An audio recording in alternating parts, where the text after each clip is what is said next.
What happens when identical twins share not only the same face, but the same murderous thoughts? When madness runs so deep through a bloodline that entire towns whisper of curses and demonic possession? The Fairmont family of Massachusetts carried within their veins a darkness so profound that by 1871, not a single member remained alive to tell their story. This is the tale of America's most damned bloodline, where twin brothers became twin killers, and where the very act of being born of Fairmont was considered a death sentence by those who knew their history. The curse of the Fairmont family began long before anyone realized they were cursed at all.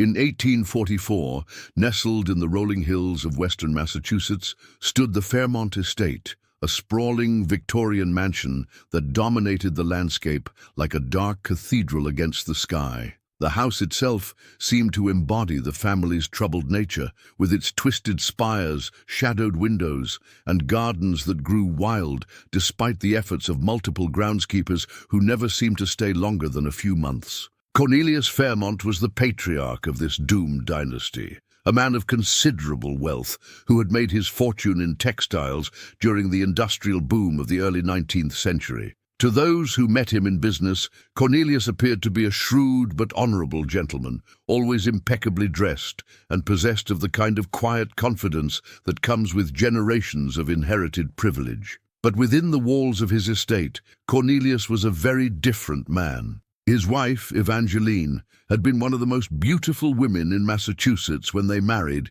in 1828. She came from old Boston money, and their union was considered one of the most advantageous matches of the decade. But by 1844, Evangeline bore little resemblance to the radiant young woman who had once graced society ballrooms. She had become a hollow-eyed shadow of her former self, speaking in whispers when she spoke at all, and spending most of her time locked away in the mansion's tower room. The transformation in Evangeline had begun with the birth of her first children in 1832. She had given birth to twin boys, and from the moment they drew their first breaths, something was terribly wrong. The boys, christened Cain and Abel in what would prove to be a prophetic choice of names, were identical in every physical aspect, but seemed to share a connection that went far beyond normal twin bonds. As infants, when one twin cried, the other would cry at exactly the same pitch and volume,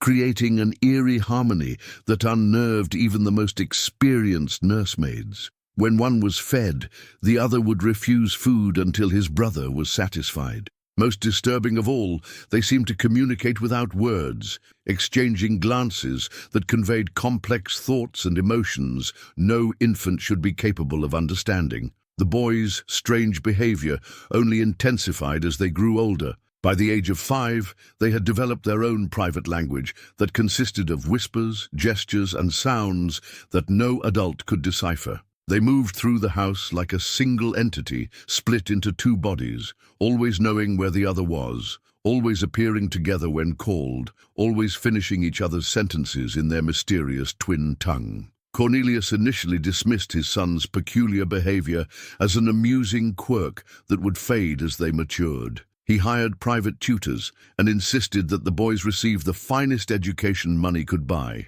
But the tutors never stayed long.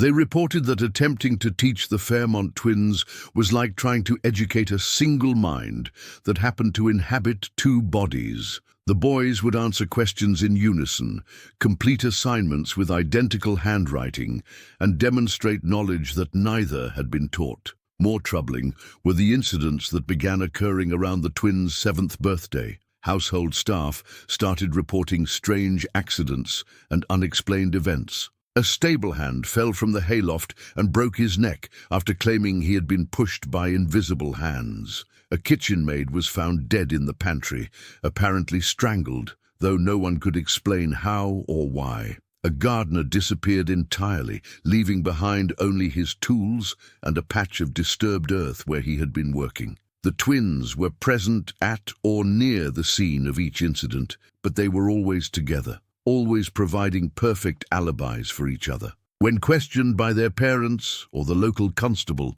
They would respond in unison with identical expressions of confusion and innocence. Their synchronized responses were so perfect, so rehearsed-sounding, that they became more disturbing than comforting. Evangeline was the first to suspect that her sons were responsible for the deaths and disappearances plaguing their estate. She began watching them with growing horror, noting the way they would smile at each other when tragedy struck, the way they seemed to anticipate accidents before they happened, the way they showed no genuine emotion when people around them suffered or died. Her suspicions were confirmed on a cold November morning in 1841, when she witnessed something that would haunt her for the rest of her brief life. She had been walking in the garden when she saw the twins, then 9 years old, crouched beside the estate's ornamental pond. They were holding down one of the estate's cats, taking turns pushing its head under the water, while the other watched with fascination. What horrified Evangeline most was not the cruelty of the act, but the clinical precision with which they performed it, as if they were conducting a scientific experiment rather than torturing a helpless animal. When the cat finally stopped struggling, the twins released it and sat back to observe its lifeless form with the same detached interest a scholar might show when examining an ancient manuscript. They made notes in their private language, pointing to various parts of the cat's body and nodding to each other in apparent agreement about whatever they were observing. Evangeline confronted Cornelius with what she had witnessed, begging him to send the twins away to separate boarding schools or to seek help from medical professionals who might understand their condition. But Cornelius refused to believe that his sons were capable of deliberate cruelty. He insisted that they were simply bright, curious boys who had been unfairly blamed for a series of coincidental tragedies. This disagreement between the parents marked the beginning of the end for the Fairmont family's stability. Evangeline became increasingly withdrawn and paranoid, convinced that her own sons were planning to murder her. She began locking herself in her rooms, refusing to eat meals that had been prepared in the same kitchen where her sons might have had access to the food, and avoiding any situation where she might be alone with the twins. Cornelius, meanwhile, threw himself into his business affairs, spending longer and longer periods away from the estate. He seemed determined to maintain the illusion that his family was normal, that the deaths and strange incidents were merely unfortunate coincidences that had been blown out of proportion by superstitious servants and an increasingly unstable wife. The twins, now 10 years old, seemed to thrive on the chaos they had created within their family. They had learned to use their parents' conflict to their advantage, playing one against the other and exploiting the lack of unified authority in their household. They continued their private communications and secret activities, but they had become more careful about avoiding direct observation. The turning point came in the spring of 1842, when the twins' younger sister was born. Evangeline had been pregnant for several months, though she had tried to hide her condition out of fear for what her sons might do to a helpless infant sibling. When little Constance was born, she appeared to be a perfectly normal, healthy baby with none of the unsettling qualities that had marked her brothers from birth. For a brief time, Constance's arrival seemed to bring some peace to the troubled household. Evangeline found purpose and joy in caring for her daughter, while Cornelius doted on the child with a tenderness he had never shown toward his sons. Even the servants seemed more relaxed, as if the presence of an innocent baby had somehow lifted a dark cloud that had been hanging over the estate. But the twins viewed their sister's arrival very differently. To them, Constance was not a beloved family member, but rather an intruder who had disrupted their carefully constructed world. They began plotting against her from the moment she came home from the hospital, whispering together in their secret language and watching the baby with cold, calculating eyes. The first attempt on Constance's life occurred when she was only 3 months old. Evangeline found the baby's cradle pushed to the edge of a second-story window, with the window opened wide enough for the cradle to have fallen through. The twins claimed they had been trying to give their sister fresh air, but Evangeline was convinced they had been attempting to stage an accident that would have killed the infant. From that point forward, Evangeline never left Constance alone, carrying the baby with her everywhere and sleeping with her in the locked tower room where she spent most of her time. But the twins were patient and clever, and they had learned to wait for opportunities rather than forcing them. The opportunity they had been waiting for came in the winter of 1843, when Evangeline fell ill with pneumonia. Despite her efforts to care for Constance while battling her illness, she was eventually forced to accept help from the household staff. The twins volunteered to assist with their sister's care, presenting themselves to their father as loving older brothers who wanted to help their sick mother. Cornelius, still desperate to believe in his son's innocence, welcomed their offer and praised them for their maturity and compassion. He assigned them specific duties in caring for Constance, including feeding her during the night when Evangeline was too weak to wake up. Constance died on a cold February morning, apparently in her sleep. The local doctor who examined her found no obvious cause of death and attributed her passing to the mysterious ailment that sometimes claimed healthy infants without warning. Evangeline was too ill to protest the official explanation, and Cornelius was too grief-stricken to question it. But those who knew the twins best had no doubt about what had really happened. The remaining servants whispered among themselves about the boys' behavior on the night Constance died, how they had been seen entering and leaving the nursery multiple times, and how they had shown no grief or surprise when their sister's body was discovered the next morning. Evangeline never recovered from Constance's death. Her pneumonia lingered through the spring, but it was grief and despair rather than physical illness that ultimately killed her. She died in her sleep in May of 1843, leaving behind a diary filled with desperate pleas for someone to stop her sons before they killed again. Cornelius found himself alone with his twin sons, now 11 years old and more dangerous than ever. With both their mother and sister dead, the boys seemed to have gained confidence in their ability to kill without consequences. They no longer bothered to hide their true nature from their father, speaking openly about death and violence as if these were normal topics of conversation for children their age. The twins had also begun to diverge slightly in their interests and methods, though they remained as connected as ever. Cain developed a fascination with poisons, spending hours in the estate's extensive library reading about toxic plants and chemical compounds. Abel became interested in more direct methods of killing, collecting knives, studying anatomy texts, and practicing techniques for strangling or suffocating victims.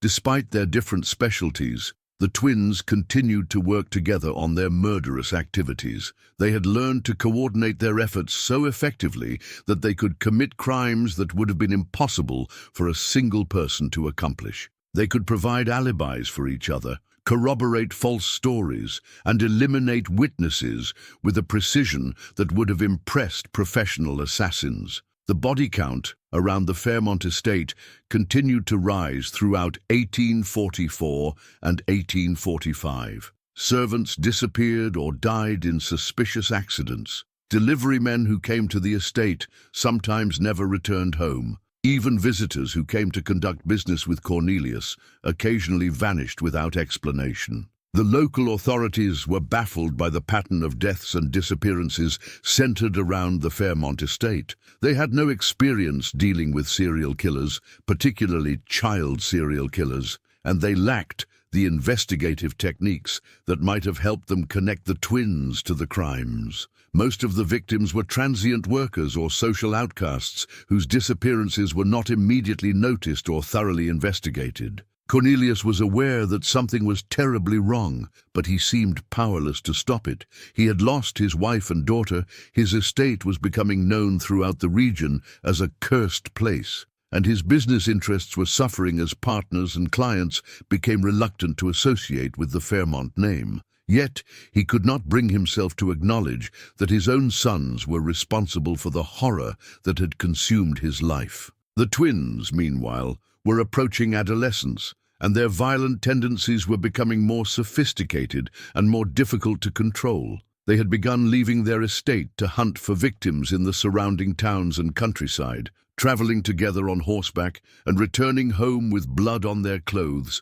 and satisfied expressions on their identical faces. Their first confirmed adult victim was a traveling preacher named Ezekiel Morris, who had stopped at the Fairmont estate in the summer of 1846, seeking donations for his mission work. Morris was a large, strong man who would have been difficult for most 14-year-old boys to overpower, but the twins had learned to work together with deadly efficiency. They invited Morris to stay for dinner and lodging, presenting themselves as devout young men who were eager to hear about his religious work. Over the course of the evening, they gradually poisoned his wine with a combination of toxic herbs that Cain had cultivated in a secret garden behind the estate's stables. As the poison took effect and Morris became weak and disoriented, Abel used techniques he had learned from anatomy books to strangle the preacher with a silk cord. Morris's body was found 3 days later in a stream,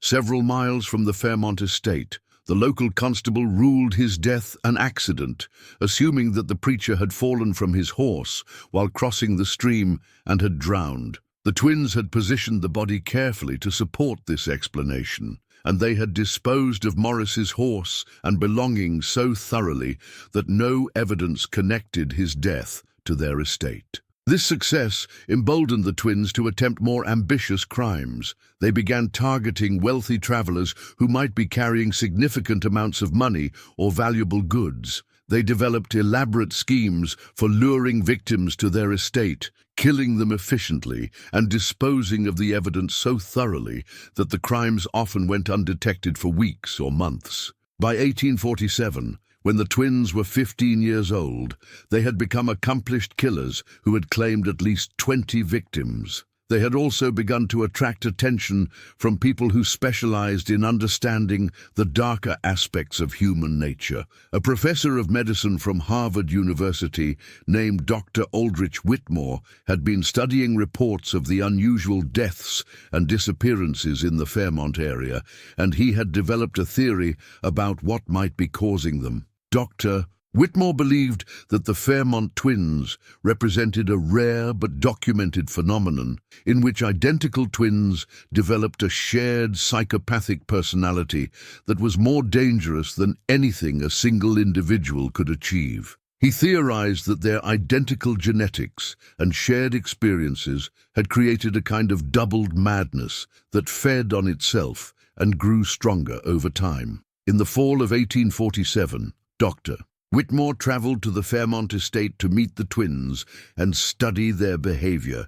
He presented himself to Cornelius as a researcher who was interested in the unique educational achievements of the twins, whom he had heard possessed remarkable intellectual abilities. Cornelius, desperate for any external validation that his sons might be special rather than monstrous, welcomed Dr. Whitmore and gave him unlimited access to the twins. Over the course of several weeks, Whitmore conducted extensive interviews and observations, carefully documenting the twins' behavior, speech patterns, and psychological characteristics. What Whitmore discovered horrified him more than anything he had encountered in decades of studying criminal behavior. The twins were not simply two individuals who happened to be murderers. They had evolved into something that transcended normal human psychology, a kind of collective consciousness that existed solely to cause death and suffering. They showed no capacity for empathy,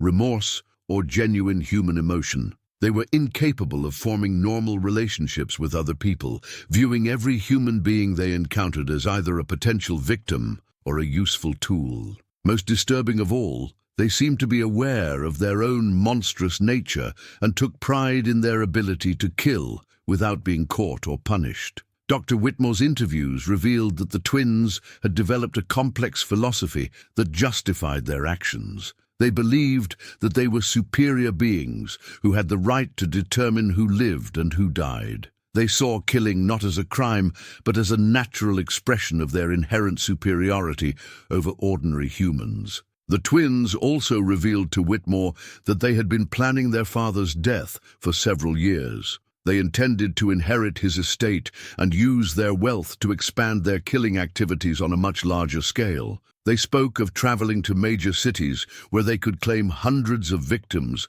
before moving on to new hunting grounds. Whitmore realized that he was dealing with killers who posed a threat not just to their immediate community, but potentially to society as a whole. He also understood that traditional law enforcement methods would be ineffective against criminals who were this intelligent, this careful, and this completely lacking in normal human weaknesses. The doctor faced a moral dilemma that would have challenged any ethical person. He could report his findings to the authorities, but he knew that the evidence against the twins was largely circumstantial and psychological rather than physical and legal. There was little chance that they would be convicted of their crimes, and a failed prosecution might make them more careful and harder to stop in the future. Alternatively, Whitmore could attempt to have the twins committed to a mental institution, but he doubted that any facility existed that could safely contain killers of their abilities and determination.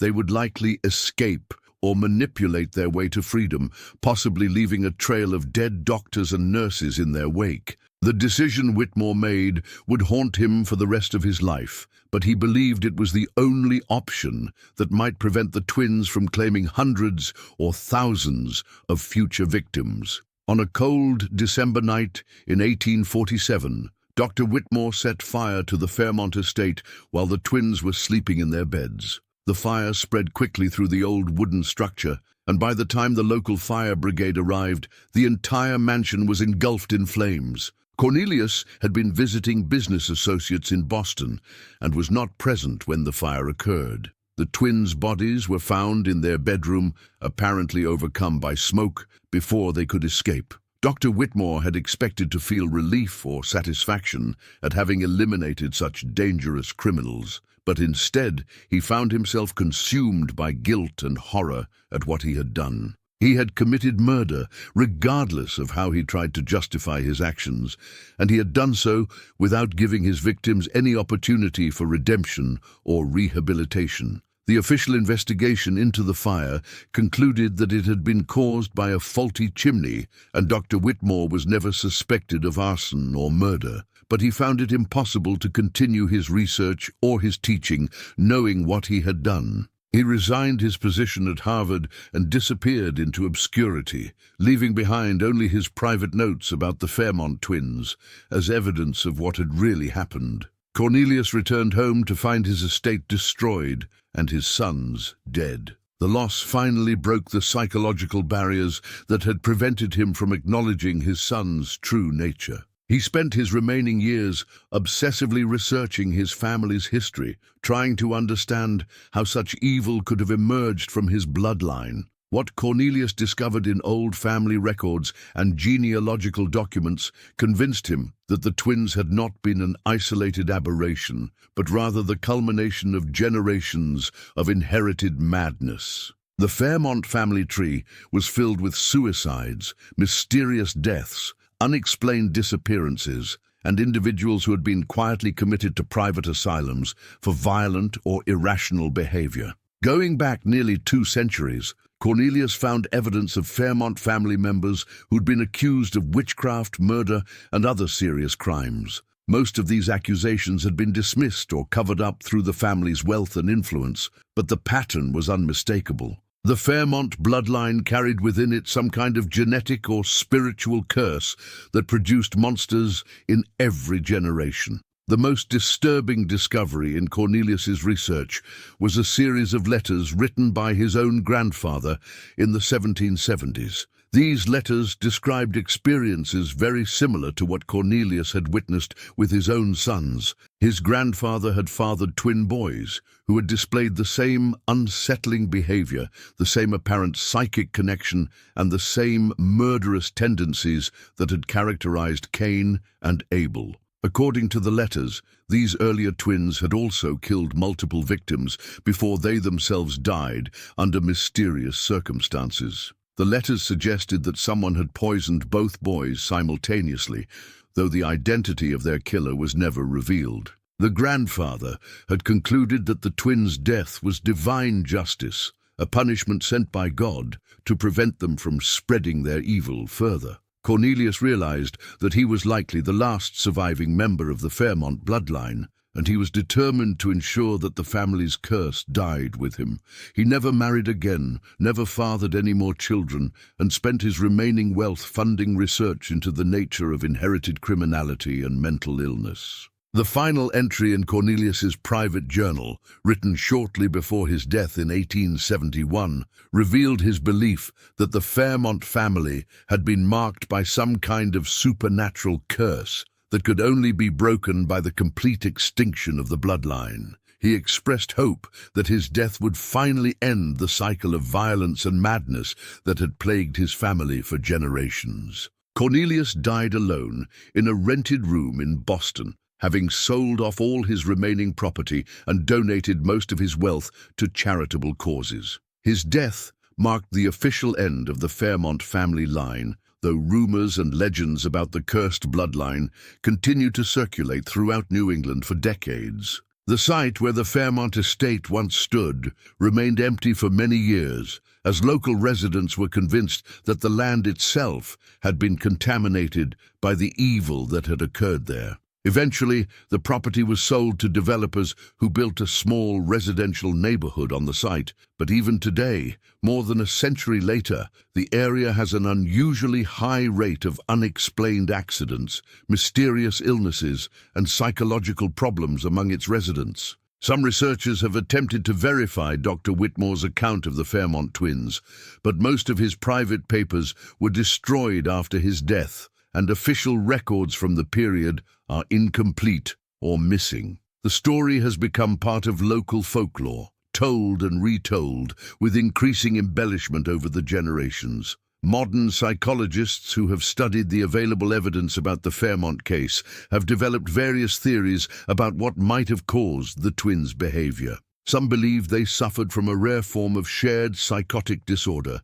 that was exacerbated by their isolation and lack of proper treatment. Others suggest that they may have been victims of severe abuse that warped their psychological development in ways that 19th century society could not understand or address. A few researchers have proposed that the twins' case represents one of the earliest documented examples of what we now recognize as antisocial personality disorder with psychopathic features. They argue that the twins' apparent psychic connection was actually an elaborate system of non-verbal communication that they had developed to coordinate their criminal activities. But regardless of how modern science might explain the Fairmont twins' behavior, their story remains one of the most disturbing examples of familial violence and inherited madness in American history. The idea that evil could be passed down through bloodlines like any other family trait challenged 19th century assumptions about human nature and moral responsibility. The Fairmont family's story also raises uncomfortable questions about the extent to which society should go to protect itself from individuals who pose extreme dangers to others. Dr. Whitmore's decision to murder the twins rather than attempt to rehabilitate or contain them reflects the limited options available in an era before modern criminal justice and mental health systems. Perhaps most disturbing of all is the possibility that the Fairmont twins were not unique, that similar cases of inherited or shared psychopathy have occurred throughout history but have been covered up, misunderstood, or attributed to supernatural causes rather than psychological ones. The twins' story suggests that evil can take forms that ordinary society is ill-equipped to recognize or address. As we reflect on this dark chapter of American history, we are left with haunting questions about the nature of evil, the power of genetics versus environment in shaping human behavior, and the moral obligations we have to protect society from those who would destroy it. The Fairmont family's curse may have ended with Cornelius's death in 1871, but the questions their story raises about human nature and social responsibility remain as relevant today as they were more than a century ago. The tale of the Fairmont twins serves as a reminder that sometimes the most terrifying monsters are not the products of supernatural forces or alien influences, but rather the result of human psychology gone catastrophically wrong. In the end, perhaps the most damning aspect of the Fairmont bloodline was not that it produced killers, but that it produced killers who were so intelligent, so methodical, and so completely lacking in humanity that they challenged our fundamental assumptions about what it means to be human at all.